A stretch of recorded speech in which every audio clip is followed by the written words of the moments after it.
ভাগৱত আপোনালোকে বহুবাৰ শুনিছে। বৰ্তমান ভাগৱত এক বিপ্লৱৰ দৰে হৈছে।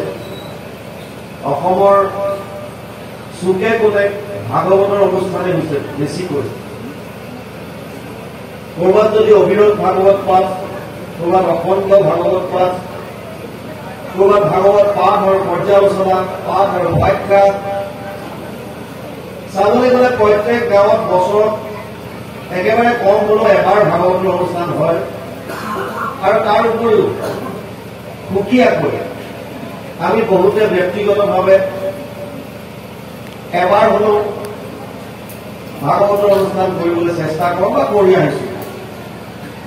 আৰু আমাৰ প্ৰায় সকলে সমাজৰ যিসকল অকণমান ঈশ্বৰমন্ত্ৰী অনুৰাগী তেওঁলোকে ভাগৱত শ্ৰৱণ কৰিছে। ঘটনা হ'ল ইমানকৈ শ্ৰৱণ কৰাৰ পাছতো আমাৰ সমাজত যিখিনি অপকৰ্ম, ধৰ্ষণ, লুণ্ঠন, ঈৰ্ষা, দ্বেষ, কাম, ক্ৰোধ, এইবিলাক কিছু হ্ৰাস পাইছে নে নাই?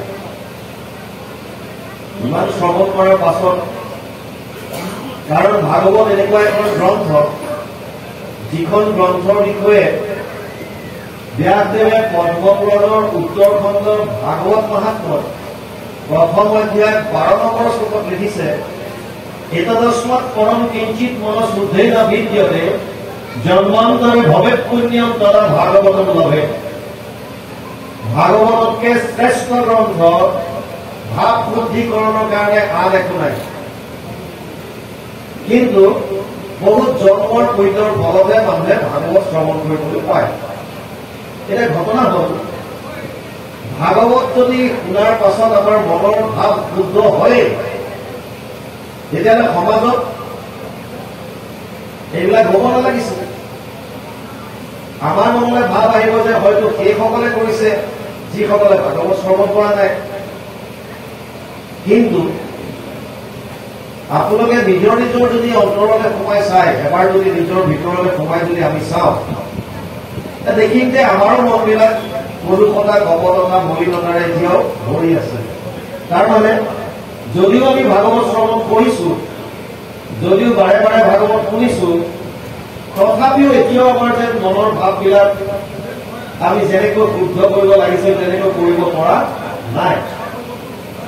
তেতিয়াহ'লে ইয়াৰ সমস্যাটো ক'ত? যদি আমি ভাগৱত শুনিলে মনৰ ভাৱ শুদ্ধ হয় আৰু ভাগৱত আমি শুনিছো, তেতিয়াও আমাৰ মনৰ ভাৱ শুদ্ধ হোৱা নাই, কাৰণটো কি? তাৰ কাৰণ এটাই হ'ব, হয়তো আমি শ্ৰৱণ কৰোঁতে যেনেকৈ শ্ৰৱণ কৰিব লাগে তেনেকৈ আমি কৰিব পৰা নাই। অনুষ্ঠান হিচাপে আমি গৈছো, অলপ সময় আছো, যোনে যি কৈছে অকণমান শুনিছো, আৰু অনুষ্ঠান কেতিয়া শেষ হয় তেতিয়া আমাক সিদ্ধ পুথি দিয়ে, খালো গলো, ঘৰলৈ গলো, কাহিনী শেষ। আৰু নহলে যিসকল ব্যাখ্যাকাৰ বা পৰ্যালোচক হিচাপে আপোনালোকে নিমন্ত্ৰণ দিয়ে, হয়তো তেওঁলোকে ভাগৱতৰ কথাখিনি, তত্ত্বখিনি আপোনালোকৰ হৃদয় স্পৰ্শ কৰাকৈ হয়তো বুজাই দিয়াত ক'ৰবাত বিফল হৈছে। এই দুটাৰ ভিতৰত এটা হ'ব লাগিব। এবাৰ এজন তেওঁলোকে কৈছিলে যে নহয় বাপ, আৰু এটা ইয়াতে আছে, বোলক কৈছে শুনা, কোৱাটো ভালেই কৈছে, শুনাটো ভালেই শুনিছে, নামানো কি কৰক। তাই বোলো হয়, সেয়াও আছে, হয়তো শুনাটো শুনিছে, জনাটো জানিছে, কিন্তু আমি নামানো, জানো যে এইটো কৰ্ম কৰিব নালাগে। ভগৱান কৃষ্ণই যেতিয়া দুৰ্যোধনক কৈছিল যে তুমি ধৰ্মৰ বিষয়ে জানানে নাই, তেতিয়া 5খন গাঁও বিচাৰিছে, তাকো যে দিয়া নাই। তত্ত্বটো বুজি পোৱা নাই, ধৰ্ম অধৰ্ম কথা তুমি জানা নাই। দুৰ্যোধনে কৈছে যে জানামি ধৰ্মম নচামে প্ৰবৃত্তি, জানামি অধৰ্মম নচামে নিবৃত্তি, কেনাবি দেবেনা হৃদি স্থিতম জভা নিমুজয়সিত। অনুবাদ কৰিছে মহাপুৰুষ মাধৱদেৱে, ধৰ্ম জানব মই তথাপি প্ৰবৃত্তি নাই, অধৰ্ম নিবৃত্তি নহয়। হৃদি স্থিত হৈ তুমি তেওঁলোক কৰা বাহাচ আমি হৃদিকে কৰি দিওঁতে হয়। দুৰ্যোধনে কৈছে মই ধৰ্ম জানো কি, এনেকুৱা নহয় যে মই নাজানো, কিন্তু মোৰ ধৰ্ম কৰিবলৈ মন নাই, প্ৰবৃত্তি নাই, আৰু অধৰ্মটোও জানো, কিন্তু মই তাৰ পৰা আঁতৰি আহিব নোৱাৰো।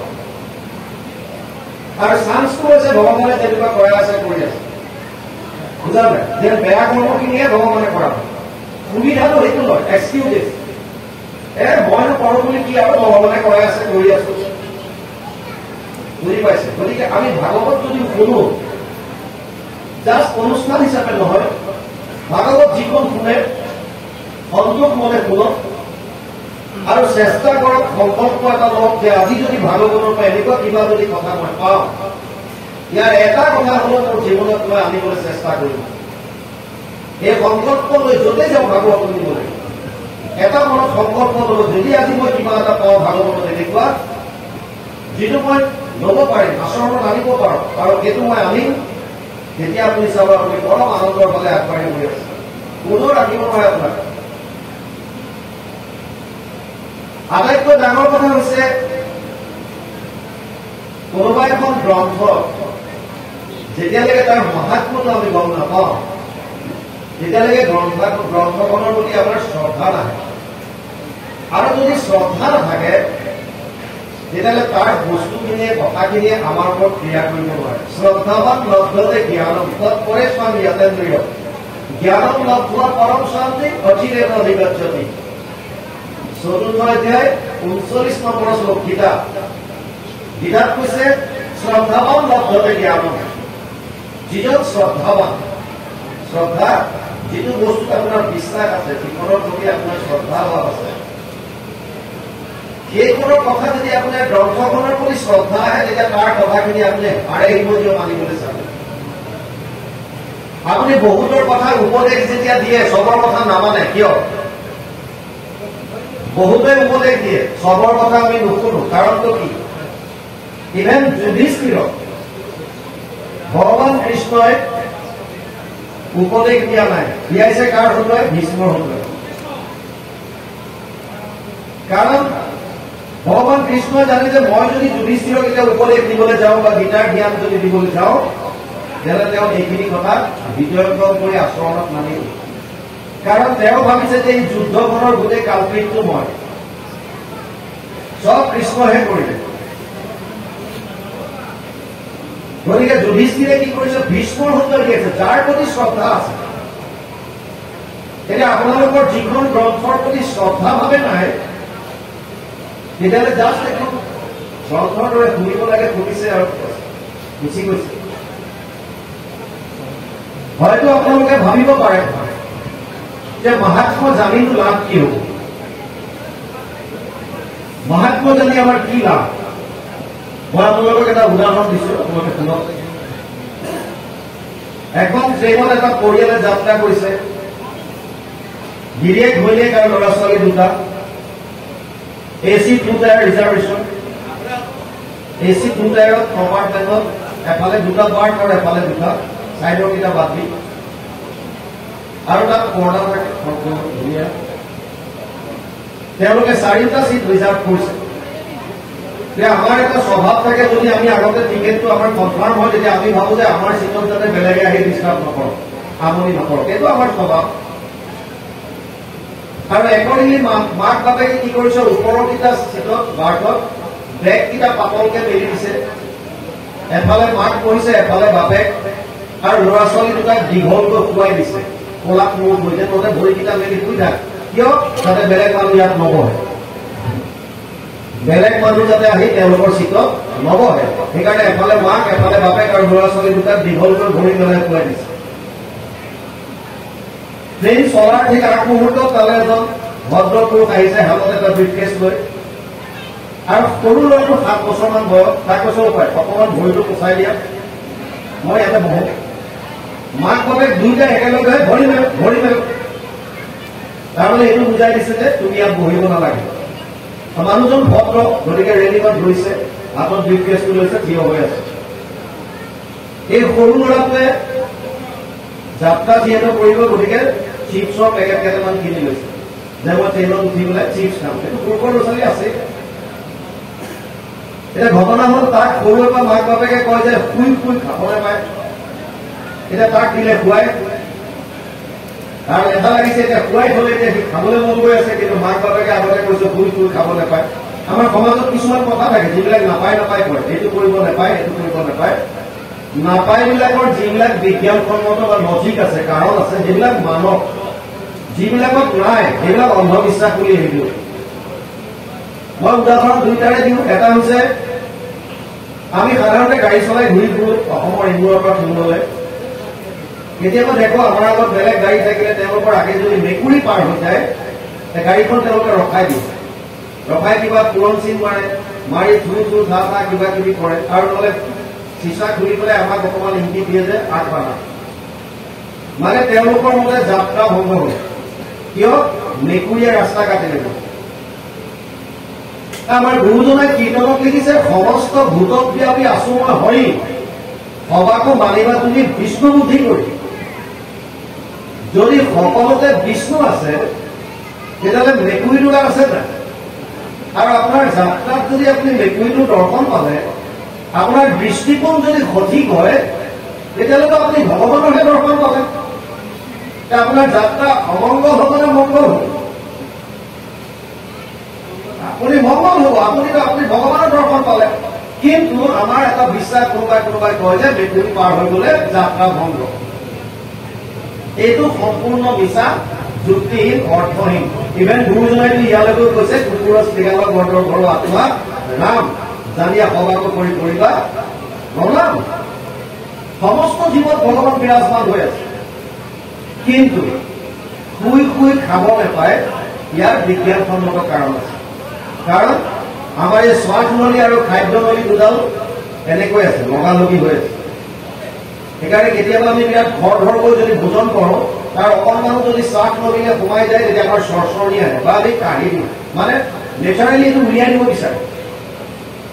এতিয়া এই ল'ৰাটোৱে বহুত সময় কণ্ট্ৰল কৰিলে, শুই আছে, খাব নোৱাৰা হ'ল, উপায় নাই। তাৰপিছত ভাবিলে যি হ'ব হ'ব খামেই আৰু, চিপছৰ পেকেট খাই দিলে, মাক বাপেকো ক'ব নোৱাৰা হ'ল একো।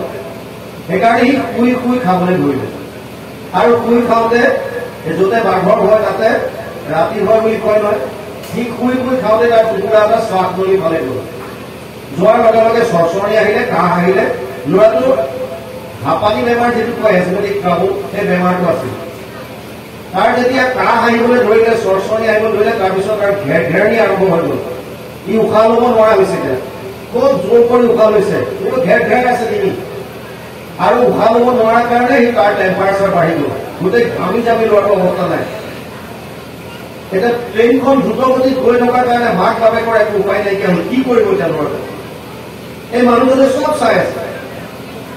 শেষত তেওঁ লাহেকৈ ব্ৰিফ কেছটো তলতে থলে, থৈ পেলাই ষ্টেথোস্কোপডাল উলিয়ালে আৰু ল'ৰাটোক চেকআপ এটা কৰিলে, কৰি পেলাই হাতত এটা বেজি দিলে। 10 মিনিটমানৰ পাছত ল'ৰাটো এতিয়া উশাহ ল'ব পৰা হৈছে, তাৰ ঘেৰঘেৰিটো নাইকিয়া হৈছে। তেওঁ মাক বাপেক দুয়োটাই ল'ৰাটোক কৈছে ভৰিটো পোছা, আৰু তেওঁ কৈছে আহক নহওক। কিয়? 10 মিনিট আগলৈকে যিজন মানুহ বহে বুলি ভাবি পেলাই মাক বাপেকে কৈছিল ভৰি মেল, সেই একেই মাক বাপেকে 10 মিনিটৰ ভিতৰতে তেওঁলোকৰ দৃষ্টিকোণ সলনি হৈ গ'ল মানুহজনৰ প্ৰতি, আৰু কৈছে আহক আপুনি বহক। মানে 10 মিনিট আগলৈকে গম পোৱা নাছিল তেওঁ কোন, তেওঁৰ পৰা মোৰ ব্যক্তিগত জীৱনত কি লাভ, এই বস্তুটো গম পোৱা নাছিল। গম নোপোৱাৰ কাৰণে যদিও তেওঁৰ কাষতে থিয় হৈ আছে, তেওঁক গুৰুত্ব দিয়া নাই। 10 মিনিটৰ ভিতৰত গোটেই চিনেৰীটো, দৃশ্যপট সলনি হৈ গ'ল। গম পাই গ'ল যে এজন ডাক্তৰ হ'ব পাৰে, আমাৰ কি আহে যায়, কিন্তু বিপদৰ সময়ত মোৰ সন্তানটোক ৰক্ষা কৰিলে, গতিকে তেওঁৰ প্ৰতি শ্ৰদ্ধা বাঢ়িলে আৰু সেইকাৰণে নিজৰ আসনত বহিবলৈ দিলে। ঠিক তেনেকৈ যেতিয়ালৈকে কোনোবা এখনৰ গ্ৰন্থৰ আপুনি মহাত্ম গম নাপায়, তেতিয়ালৈকে গ্ৰন্থখনৰ প্ৰতি শ্ৰদ্ধা নাহে, আৰু শ্ৰদ্ধা নাহিলে জাষ্ট শুনিব লাগে, শুনি আছে, কৈ আছে। যিদিনাই আপোনাৰ শ্ৰদ্ধা আহিব, মহাত্ম গম পাব যে এইখন গ্ৰন্থত আচলতে আছে কি, তেতিয়া আপোনাৰ শ্ৰদ্ধা বাঢ়িব, আৰু শ্ৰদ্ধা বঢ়াৰ লগে লগে আপুনি হৃদয় এখনত এই গ্ৰন্থখনত স্থান দিব।